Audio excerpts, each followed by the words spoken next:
Apollyon of the Blackstone Legion versus Astrea, aka Warmonger Focus. Two of the titular case antagonists of the Froniverse. Two characters are very interesting and intricate in different forms of the case of the opposite split of war and destruction. Two characters that have been compared multiple times in the case of matter for the lore of For Honor and why one or the other is bad, or in case of one being good or the other, with this being said. But obviously in today's video I'm going to be analyzing both to determine who is better, like the case of Zero People, more deeper in-depth analyzation of it. I hope you guys will enjoy this video, and the way that I'm going to be doing it with analyzing the lore is going to be off of 7 things: introduction, design, purpose, impact, power stand, theme, and game point. I'm going to elaborate on all what these mean, some of them being self-explanatory, some of them not. Talking about the case of Apollyon, one of my favorite video game villains, one of my favorite villains in fiction, one of the greatest villains Ubisoft has ever conjured, and in general, just a dope-ass character and a profound story with the case of matter of a character and other case of matter of stellar things from the For Honor story mode, from the case of matter of the For Honor story mode being 2017, all the way to I feel like where the For Honor lore has some crack showcasing within early 2020, 2021, arguably, you know what I'm saying? Regardless, I hope you guys will enjoy. Let's go ahead and get it in. When it comes down to introduction for Apollyon, it is a very cool and jam-packed, as you could say, opening to her character. She has spoken and has been talked about and not necessarily seen throughout the case of matter first half of the night story mode, as being said. As when I say first, I mainly mean the case of matter of the 2 first missions, right? But her presence is still there. But her actual first true character introduction and shining a little bit more about her than just being a narrator or a form of hailed person very highly in the case of the Blackstone Legion, as she's Lord to them, their fucking queen, warmonger of the Blackstone Legion, and everyone hails to her again. She's held very highly.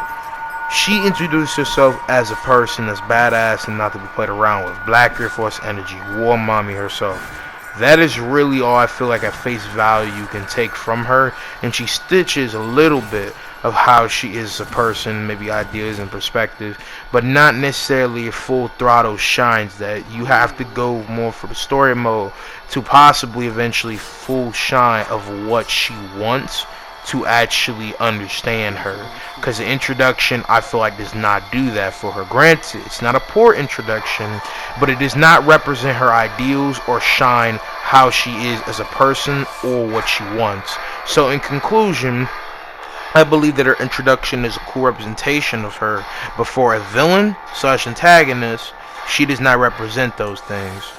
But on Astrea's hand, she represents all that very definedly, very profoundly, I feel like, as she represents what Apollyon wants in a very destructive Black Air Force energy case away, taking out the dogmas of peace that truly are a baffling ideal for the case of matter of a world that can grow stronger, so it should be in its rightful state of dominance if it indulges in war, as war is the crucible to which we evolve, in the words of a wise man. But how she does it, even if it's a little bit honestly opposite and deliberately a disconnect on the form for how Apollyon would do things in a bunch of different forms, it is representation of a person that wants to be like Apollyon but does it in different ways, and ideals and way of doing things considerably is a contradiction or disconnect. She proudly pushes to make a new summit of strength through war, like how Apollyon wants to shine the fact that all of the people that fight for war and honor in the same means but in different occasion of purpose, right? How she does that is very intimidating, opposing, suffice, and execution, and most importantly is just a very well done since the introduction, killing off the leaders of Wyverndale, taking out important people, laying them mark, bringing a new adversary for all 3 of the factions in the case of matter of the festival to deal with, and eventually fall 4 for the Knights, Vikings, Samurai, and Wulin.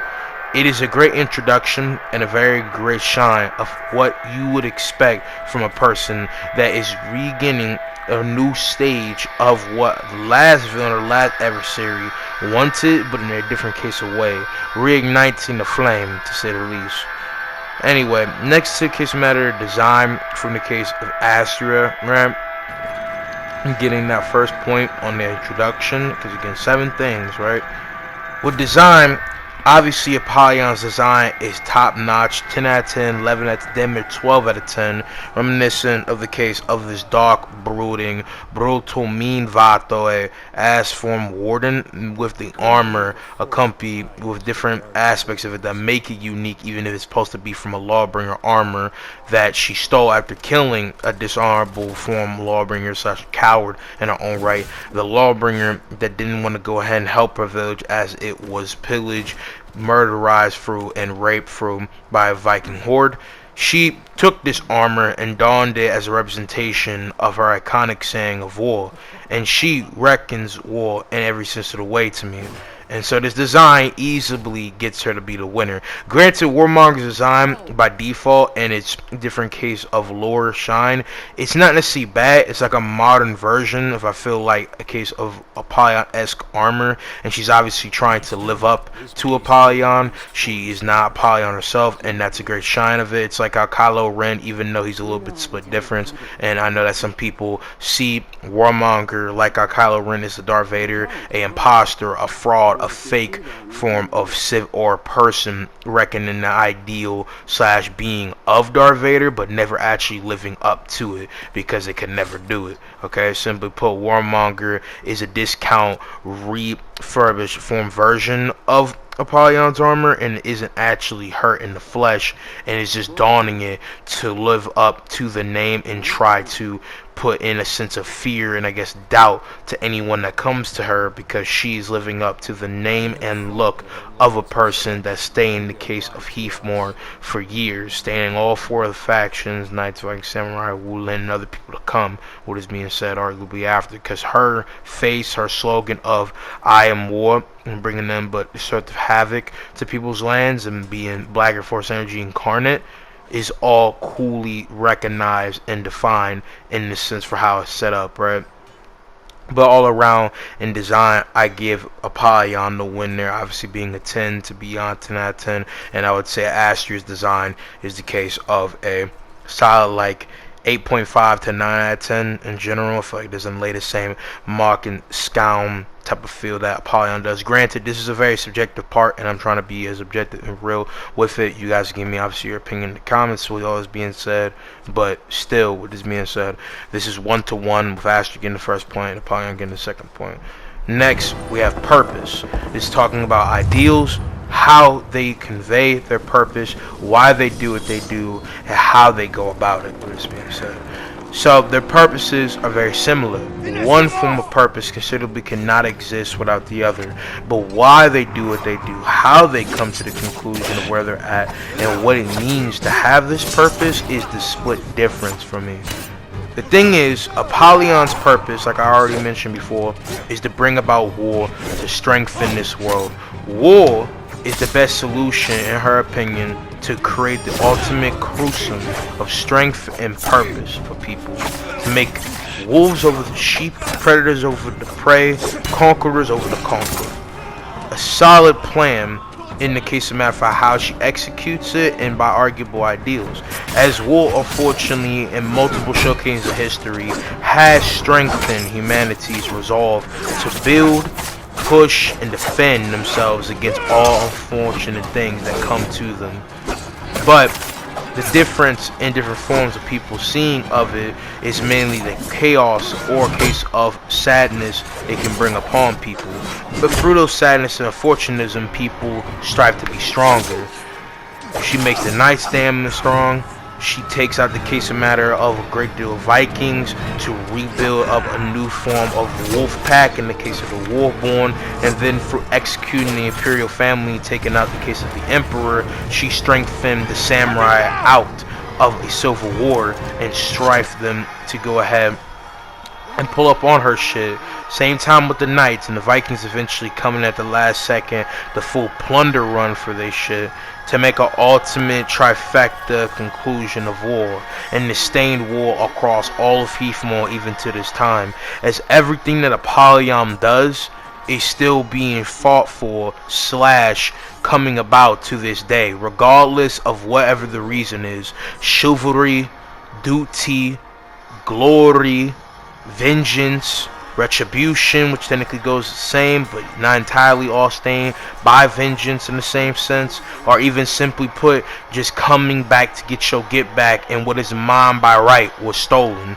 Everybody in some way, regardless of whatever the ideals or case of belief is fighting in war, and all credit of what war brings out. The dog, the wolf, the killer instinct, the fucking lock-in activity to stand on business beyond any case of comprehension by any of the adversaries that come to you is what makes Apollyon's purpose one of the most interesting and divinely written ideals of a villain to me, because all of it is for certain to become a thing for everybody, because everybody has to come in some way to a sentiment of war regardless of whatever happens. It is the way of the world.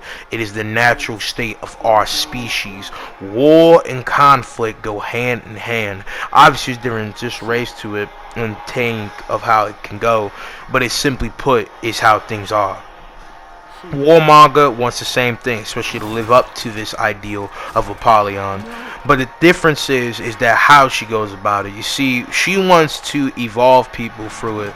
And in a way, if it wasn't for Astraea's different means of shit, some things wouldn't happen. Like, if Astraea never showed up, Holden Cross, aka Griffin the Goat, would not come into play.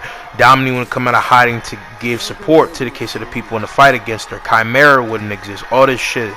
But her whole actions are more deliberately a tyrannical, dictator-ish run trying to formulate the ultimate world of wolves over the sheep, and not making people muster to these needs, not making people channel that instinct, not making them actually that, and more enthralling them with it. Apollyon's actions always sparked the thing, right? Possibly by ensuing war, but her actions by themselves didn't make it be that. The actions of others and tie with it are the things that made it come to that conclusion. Her actions always do tie in the end to the making of that, but it wasn't by stamp definition being that. It is simply put the fact that she culminated the ultimate ransack or need to push beyond limits to culminate into a ultimate climactic finish for all of these case of factions up until this point. Astrea defines her stuff very clear, slates it, and not unique form of conflict or breeding for the case of matter of this bigger alternative things to war. Every faction, like I said, fights for multi-case of reasons, but all are stamped in the means of war, right? Astrea's means causes great deal of destruction to spark about new pull, out of pocket to a full outright wild ransacking all record of stuff in the end. Someone like Apollyon does it for means of crafting the most mightiest or most ferocious form of people and all.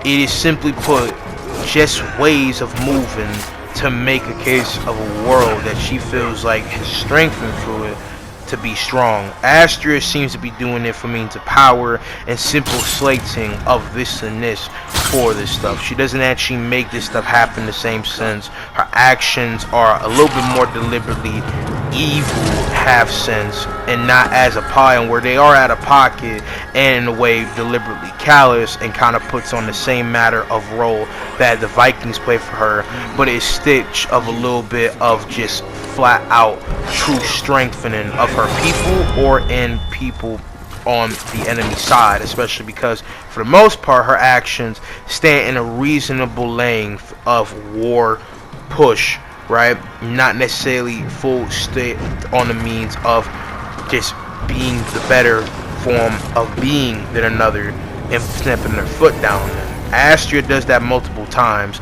She has a lot of deliberate actions or moves that paint her deliberately as the bad guy. When Apollyon, you could easily see her as the antagonist, but there's some presence of the fact that what she's doing has a culmination of truth and purpose with it. As everything that she does and everything everybody else does in comparison to her or against people to get to her all have a gray line. Someone like Astrea is a lot more simple, set up, built up, and culminates into a bunch of different interesting things, but are not necessarily the most defined, crafty correspondence of weight. Apollyon's weight is not lifted, it's more extended, right? And it comes together in a very crafty and defined way, which is a great thing for her character and a great thing for Warmonger, as it shows that just because a person has a great A plan and ideals and motives doesn't mean a person that believes in them will carry them on to the fullest. As simply put, you cannot be better than the person that put the pen in it, right, immediately. So, yeah. Inclusion with that whole tangent for their both ideals. That is why Apollyon wins on purpose.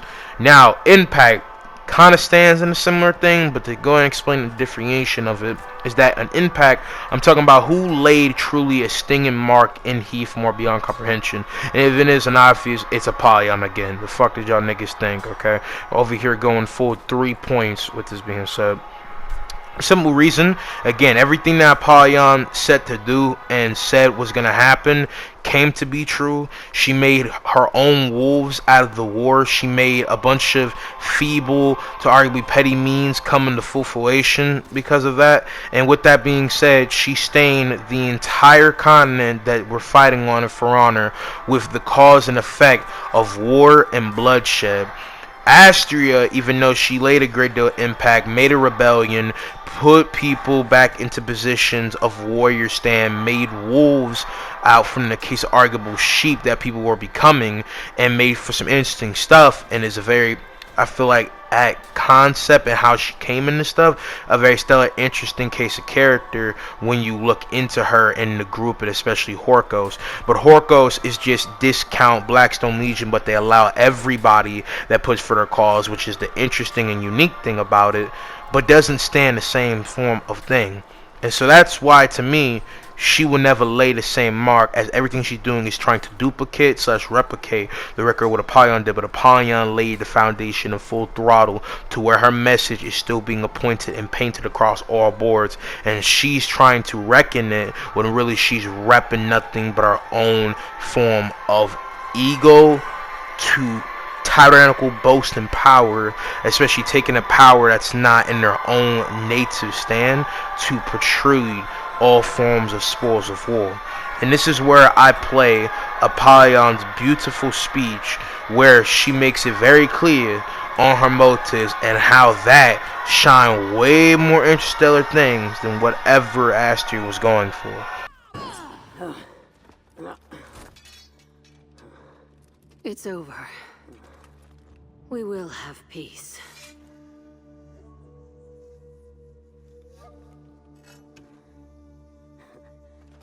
Peace.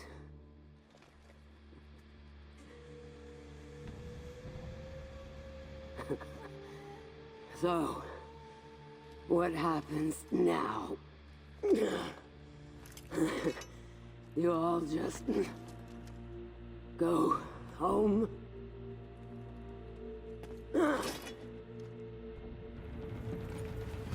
You came into my home.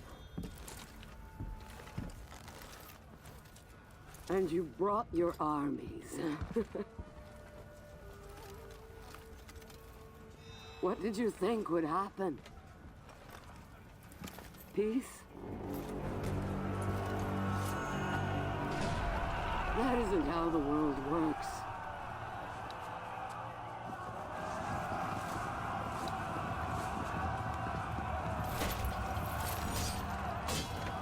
Don't speak to me of your virtue.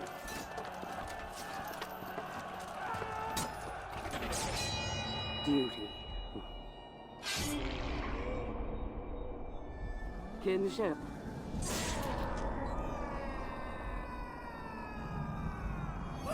Honor.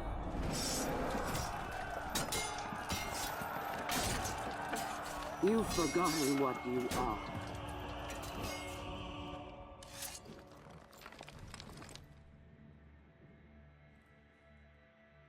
You want war. Only war. All I want is for you to admit what you are. All of you. My wolves. If it isn't obvious from there, this obviously shows why Apollyon is better in that aspect. But I do want to go and make something clear without going on a whole tangent. This doesn't make Astrea by any means bad. Obviously, we're analyzing who is better. But I just want to say, just because she gives out the feel of Kylo Ren and being something that's a D grade than the case of her predecessor and trying to look up to, and doesn't do it exactly the same, does not make her bad. Just because a villain after another great villain, or you might perceive as better, doesn't do the same things or isn't as great, doesn't necessarily make them bad. So I just want to make this clear. This isn't the shame Astrea. I feel like Astrea has a lot of capability and potential to pillar into something that Apollyon maybe could not, but it doesn't exactly make her bad or good. You know what I'm saying? It doesn't make her badder or better, what is being said. It doesn't exactly make her something that's not good. This doesn't take away her goodness. This doesn't take away her goodness as a case of villain opposing or even a character. But it still obviously gets Apollyon easily, with this being said. Still 3 points to the case of matter of 1. Now we go to power stand. Power stand, again, doesn't exactly like a case of what I said, impact, just like we define a person as being bad or good from that.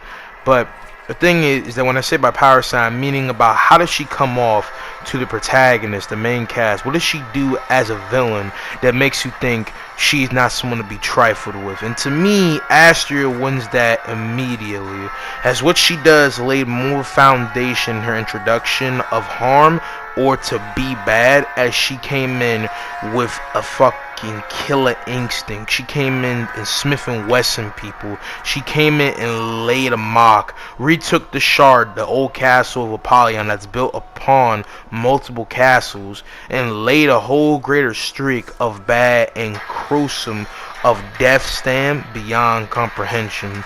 She literally made you think again about if Apollyon was just strong because she was a fierce warrior or because of her connections.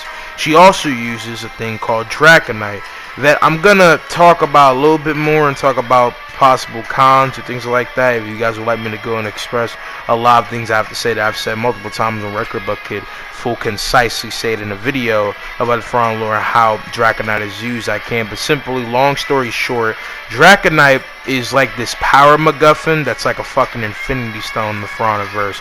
It is used for multiple things, multiple form of plot things, and can pretty much do whatever the fuck when it needs to. But in game, mixed within the lore, it can cause crazy great deal of destruction. And Astrea uses it like a fucking war bomb. She uses it to the equivalent that Jin Sakai or Khotun Khan uses poison in Ghost of Tsushima.